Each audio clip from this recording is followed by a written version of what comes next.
Guild Wars 2. C'est un MMO produit par ArenaNet et édité par NCSoft. Il sort le 28 août 2012. C'est un MMO qui était attendu par beaucoup de gens, moi compris. Guild Wars 2 mettait en avant en fait ses originalités par rapport aux autres MMO. Et ArenaNet a vraiment réussi à le faire sortir du lot. On parlait déjà avant la sortie de renouveau du genre ou encore de révolution du MMORPG. Et je pense qu'ils ont bien réussi, rien qu'à voir cette bande-annonce originale, qu'on peut aimer ou pas, hein. C'est pas tellement la question. Ils ont vraiment bien réussi à le faire, à le mettre en avant par rapport à tous les autres jeux du type. Donc en fait, ce que nous allons voir maintenant dans cette vidéo, c'est moins le test d'un jeu, c'est plus, on va voir spécifiquement si les changements qui ont été apportés dans ce MMORPG apportent réellement quelque chose, ou au contraire rendent le jeu moins intéressant. Parce que finalement, c'est pas parce que des changements ont été apportés que le jeu va forcément, bien sûr, être meilleur. Il y a pas mal de changements, personnellement, qui vont m'avoir déçu, que j'attendais, mais qui vont pas être à la hauteur. Donc, eh bien, on va commencer rapidement par parler de ça. On va d'abord parler d'une grosse feature qui a été rapidement annoncée par ArenaNet. C'est le World versus World.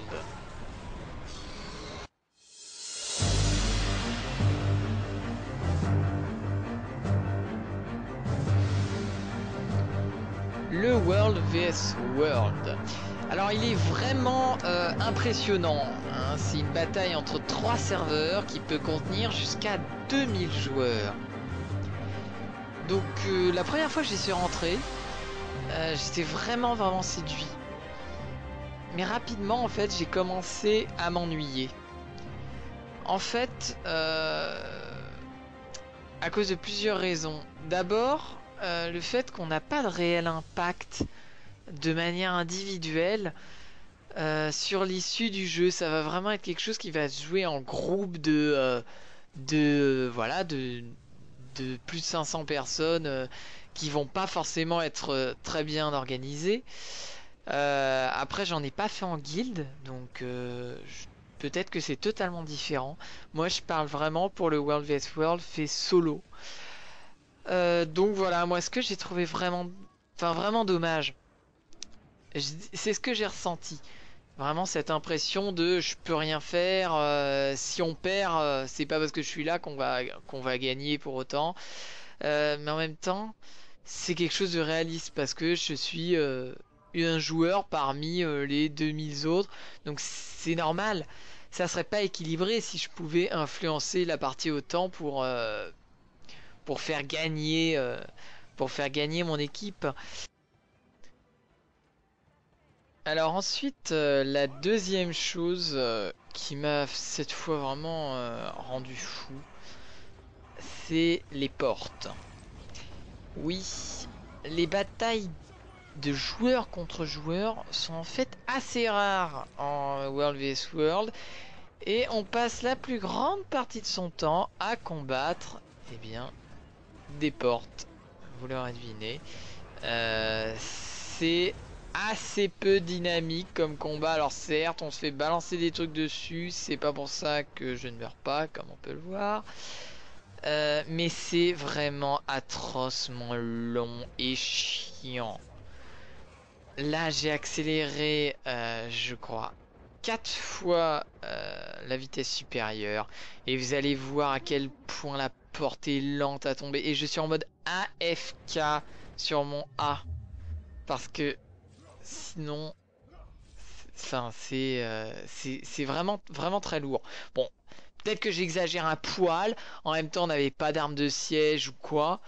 Donc forcément, c'est un peu plus long. Mais bon, c'est pas complètement faux cette longueur. Et puis bien sûr, on va retomber quelques mètres plus loin sur une autre porte. Génial. Voilà, voilà. Donc finalement, le World vs World, je l'ai plus vu comme une sorte de spectacle. Quelque chose de sympa à voir pour la première fois. On s'éclate bien la première fois, mais finalement on se rend compte qu'on n'a rien de plus à faire, que c'est pas un gameplay durable.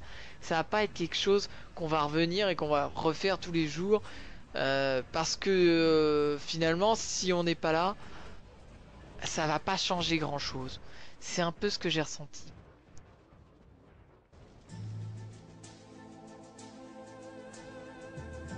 Passons maintenant au PvE.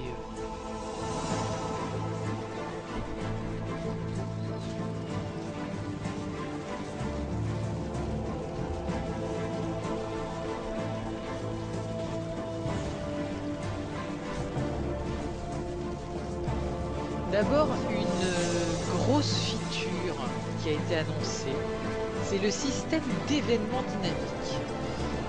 C'est un système vraiment intéressant qui peut donner un vrai dynamisme au monde. En fait, à ce moment dans le jeu, je me trouve, bon là je suis mort, mais je me trouve dans un lieu qui est assez propre aux événements dynamiques. Parce que c'est une zone de bataille qui oppose des centaures face aux humains qui convoitent le même territoire. Et donc en fait, à travers de nombreux événements dynamiques, on va chercher à repousser l'invasion centaure ou à attaquer et conquérir des camps centaures. Donc là, je me battais contre l'un des boss centaures parce qu'on avait réussi à tout reconquérir jusqu'à la dernière forteresse dans laquelle se trouve le roi centaure. Et donc à partir de ce moment-là, finalement, tous les villages centaures autour et cette espèce de fort vont appartenir aux humains. Et qu'est-ce qui va se passer? Eh bien, les centaures vont chercher à les récupérer. Et donc, finalement, ça donne quelque chose d'assez dynamique. La région est jamais la même, on n'a jamais les mêmes camps, etc. Soit on a tout conquéri, soit on a conquéri certains villages, et tout. Voilà. Donc ça, c'est assez intéressant. Ce qui est pas mal dans ces événements dynamiques, finalement, et qui change un peu des quêtes classiques, c'est qu'il y a vraiment une place à l'échec, et que l'échec a un effet. Et l'échec a un impact sur la zone, sur ce que vous allez gagner, sur ce que vous allez pouvoir faire ensuite, sur les événements donc, qui vont suivre. Donc, ça, je trouve que c'est vraiment une bonne chose. Autre chose qui met un peu de piment dans ces combats, c'est que on va avoir une reward à la fin de l'événement qui va être à la hauteur de nos exploits. Alors, c'est pas toujours bien réalisé pour l'instant, mais ce qui compte, c'est vraiment l'idée qui est bonne. Ça veut dire qu'on va avoir, ça va pas être quelque chose de très précis. Vous avez fait tant de dégâts, vous avez soigné tant, donc vous allez avoir une récompense comme ça. Ça va être à peu près, bon, on a 3 médailles, bronze, argent ou or. Et ça donne un peu notre niveau de participation à l'event. Donc là, par exemple, j'avais eu or. Euh, et ça, c'est assez sympa parce que voilà, ça donne un petit challenge en plus. En plus de réussir l'event, on va essayer d'avoir la meilleure médaille possible. Ensuite, bien les features qui ont pour moi manqué largement dans le domaine du PvE. D'abord, le partage des butins, avec chacun son loot finalement, puisque c'est ce que fait le système de Guild Wars 2, c'est-à-dire que chacun a son propre butin, et puis on n'a aucun partage de butin en instance comme on a par exemple dans d'autres MMO ou en donjon. Et donc ça supprime un côté social qui est important. Parce que quand on trouve un butin forcément, quand on trouve un butin intéressant, quand on trouve une épée légendaire sur un boss, mais on tisse des liens avec les personnes. On va avoir à partager, on va avoir à discuter pour partager le butin. Euh, et ça, je trouve que c'est un petit côté qui manque cruellement au jeu. Je retrouve pas ce côté-là, ce côté social-là. Alors, ça a beau être un MMO, on est toujours avec les autres, quasiment tout le temps en événements et tout ça. C'est pas pour ça que le côté social est plus développé. Je trouve qu'il y a des manques de ce côté-là. On a quoi d'autre? On a l'impossibilité de d'échanger directement entre joueurs.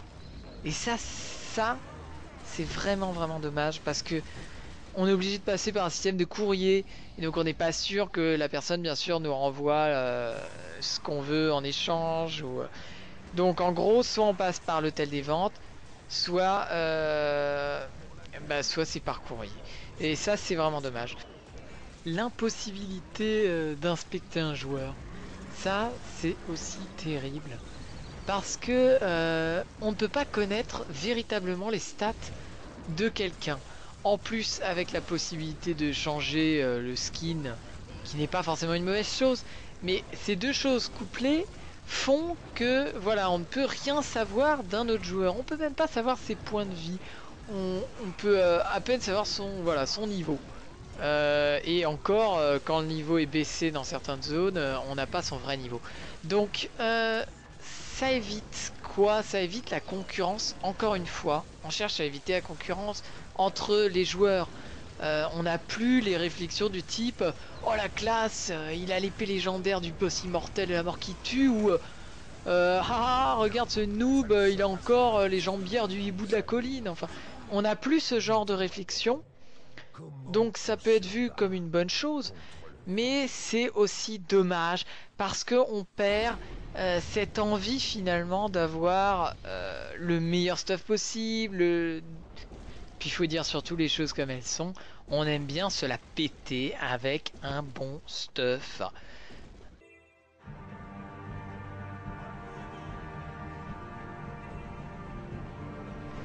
Parlons ensuite rapidement de l'exploration.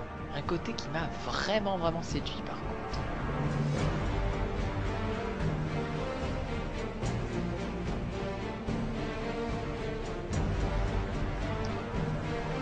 L'exploration, elle est présente sous différentes formes dans le monde de Guild Wars 2. D'abord sous la forme de panorama, on en a plusieurs dans chaque région, on en a une dizaine dans chaque région, donc plus de... il doit y en avoir plus de 200 dans le monde complet. En fait ces panoramas, ça va être des points là qu'on voit, une espèce de parchemin qu'il va falloir aller récupérer pour avoir accès à une mini cinématique et en plus des points au fait, de l'expérience, etc. Et donc parfois certains sont simples. En fait, la difficulté vient de différents endroits. Soit ils sont cachés, et c'était un peu le cas de celui-là. J'ai pas montré tout le temps qu'il m'a fallu pour passer autour de la montagne et pour comprendre que c'était par là qu'il fallait passer. Mais une fois que j'ai trouvé, il était facile d'accès. Mais sinon, il y en a qui sont très difficiles. Il faut sauter, retomber. C'est des véritables jeux de plateforme. Donc c'est vraiment vraiment original et sympa. Dans le même genre, les jumping puzzles, c'est ce qu'on est en train de voir. Le jumping puzzle, c'est aussi un véritable mini-jeu dans le jeu en fait. C'est un jeu de plateforme voilà, dans lequel on va devoir sauter de pierre en pierre, de roche en roche, de plateforme en plateforme pour avoir une récompense finale. Et donc finalement, eh bien, je trouve que c'est une idée très originale, un aspect qui a été peu développé dans les MMO auparavant. Donc vraiment, vraiment séduit, à part une chose, la caméra. Et vous pouvez le constater, c'est assez abominable cette caméra. Impossible de mettre la vue en first person et la caméra, dès qu'on est dans un endroit fermé, comme une grotte ici, se balade n'importe comment. C'est une tannée. une tannée.